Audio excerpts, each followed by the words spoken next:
कश्मीरमा 28 जनाको ज्यान जाने गरी भएको आतंकवादी आक्रमणपछि भारत र पाकिस्तान एकअर्का विरुद्ध प्रतिबन्धको अवस्थामा उत्रिएका छन्। पाकिस्तानले पनि भारतले चालेको कदम विरुद्ध विभिन्न कार्यवाहीको घोषणा गरेको छ। जम्मू कश्मीरको पहलगाममा आक्रमण गरेपछि भारतले पाकिस्तान विरुद्ध विभिन्न कार्यवाहीको घोषणा गरेको थियो। त्यसको जवाफमा पाकिस्तानले भारत विरुद्ध बिहिबार कार्यवाहीको घोषणा गरेको हो। पाकिस्तानका प्रधानमन्त्री शहबाज शरीफको अध्यक्षतामा बिहिबार इस्लामाबादमा बसेको राष्ट्रिय सुरक्षा समितिको बैठकले ती निर्णयहरू गरेको हो। यसमा भारतसँगको द्विपक्षीय सम्झौताहरू निलम्बन गर्ने, हवाई क्षेत्र सीमाहरू बन्द गर्ने र व्यापार निलम्बन गर्ने समावेश छन्। भारतले जस्तै पाकिस्तानले पनि रक्षा सल्लाहकार र उनीहरूका सहयोगीहरूलाई देश छोड्न भनेको छ। पाकिस्तानले कूटनीतिक कर्मचारीहरूलाई पनि सीमित गर्ने निर्णय गरेको छ। बैठकले सिन्धु जल सन्धि निलम्बन गर्ने भारतको निर्णय अस्वीकार गर्ने निर्णय गरिएको छ। यस सन्धि अन्तर्गत पाकिस्तानको भूभागमा पानीको प्रवाह रोक्ने वा मोड्ने कुनै पनि प्रयास भारतले गरे यसलाई युद्ध कार्यवाहीको रूपमा मानिने र पूर्ण शक्तिका साथ जवाफ दिने पाकिस्तानले जनाएको छ।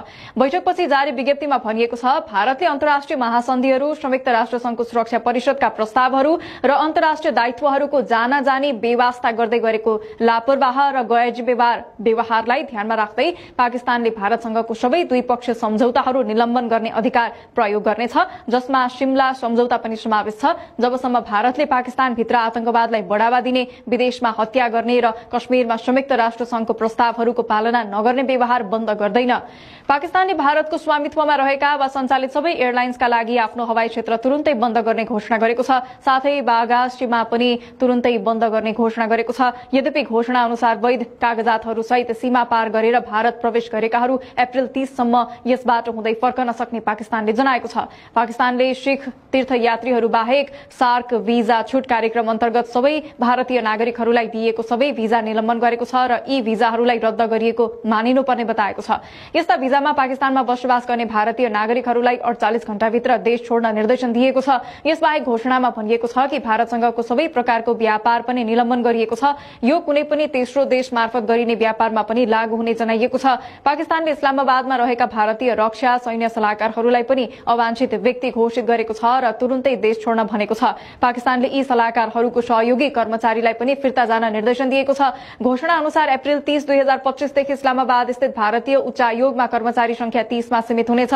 भारतले बिहिबार पाकिस्तानी नागरिकका लागि तत्काल कार्यान्वयन हुने गरी भिजा सेवा निलम्बनको घोषणा गरेको छ। यो जानकारी दिँदै भारतीय विदेश मन्त्रालयले भनेको छ, पहलगाममा भएको आतंकवादी हमलालाई ध्यानमा राख्दै यो निर्णय गरिएको हो। पाकिस्तानी नागरिकलाई जारी गरेका सबै विद्यमान वैध भिजाहरू अप्रिल 27 देखि रद्द भएको मानिने विदेश मन्त्रालयले जनाएको छ। यस्तै पाकिस्तानी नागरिकलाई जारी गरिएको मेडिकल भिजा अप्रिल 29 सम्म मात्रै मान्य हुनेछ। विदेश मन्त्रालयले आफ्ना नागरिकलाई पाकिस्तान यात्रा नगर्न सल्लाह दिएको छ। हाल पाकिस्तानमा रहेका सबै भारतीय नागरिकलाई पनि सकेसम्म चाँडो भारत फर्कन विदेश मन्त्रालयले आग्रह गरेको छ। भारतका विदेश सचिव विक्रम मिश्रीले भने यस आतंकवादी आक्रमणको सीमा पार सम्बन्ध फेला परेको छ। यता मंगलबार पहलगाममा भएको आतंकवादी हमलापछि भारतीय प्रधानमन्त्री नरेन्द्र मोदी पहिलो पटक बिहिबार बिहारको मधुबनीमा सार्वजनिक कार्यक्रममा सहभागी भएका छन्। कार्यक्रममा उनी पहलगाम आक्रमणबारे क्रोधित भएका छन्। प्रधानमन्त्री मोदीले भने आक्रमण गर्ने आतंककारीहरूलाई कल्पना गरे भन्दा ठूलो सजाय दिइनेछ। मधुबनीमा आयोजित कार्यक्रममा भाषण शुरू गर्नुअघि प्रधानमन्त्री मोदीले 2 मिनट मौन धारण गरेर आक्रमणमा मारिएकाहरूलाई श्रद्धाञ्जली अर्पण गरेका थिए। उनले भने, आज बिहारको भूमिबाट म सम्पूर्ण विश्वलाई यो सन्देश दिन्छु कि भारतले प्रत्येक आतंककारी र तिनीहरूलाई समर्थन गर्नेहरूलाई पहिचान गर्नेछ र सजाय दिनेछ। हामी पृथ्वीको अन्तिम कुनामा पनि तिनीहरूलाई छाड्ने छैनौं। आतंकवादले भारतको आत्मालाई कहिल्यै तोड्न सक्दैन। आतंकवाद बिना सजाय छोडिने छैन। न्याय सुनिश्चित गर्न आवश्यक पर्ने जस्तोसुकै प्रयास गरिनेछ। सम्पूर्ण राष्ट्र यस संकल्पमा एकताबद्ध छ। मानवतामा विश्वास गर्ने प्रत्येक व्यक्ति हाम्रो साथमा छ। हामीसँगै उभिएका विभिन्न देश र उनीहरूका जनतालाई म धन्यवाद दिन्छु, मोदीले भने। उनले अगाडि भने, आतंककारीहरूले निर्दोष नागरिकहरूलाई जुन क्रूरताका साथ मारेका छन् त्यसबाट सम्पूर्ण राष्ट्र दुखी छ। यस आतंककारी आक्रमणमा कसैले आफ्नो छोरा गुमाएका छन्, कसैले आफ्ना भाइ गुमाएका छन् र कसैले आफ्नो जीवनसाथी गुमाएका छन्। सम्पूर्ण राष्ट्र पीड़ितहरूको साथमा उभिएको छ, उनले भनेका छन्। अब आतंककारीहरूको बाँकी रहेको जमिनलाई ध्वस्त पार्ने समय आएको छ। 140 करोड़ भारतीयहरूको इच्छा शक्तिले अब आतंककारीका मालिकहरूको ढाड भाँचिदिनेछ।